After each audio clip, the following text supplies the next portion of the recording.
Hey everybody, my name's Jay Rex. I went up to one of my customers the other day, and she's an elderly woman that she's on a fixed income, and she can't afford to have things done around her house. The outside of her house is in dire need of being fixed. Her paint is fading out. She has a hole in the back of her chimney where critters or cold can get in.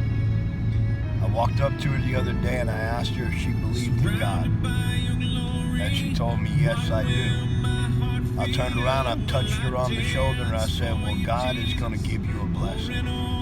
I'm going to paint your house and fix the hole in the back of your chimney for free of charge.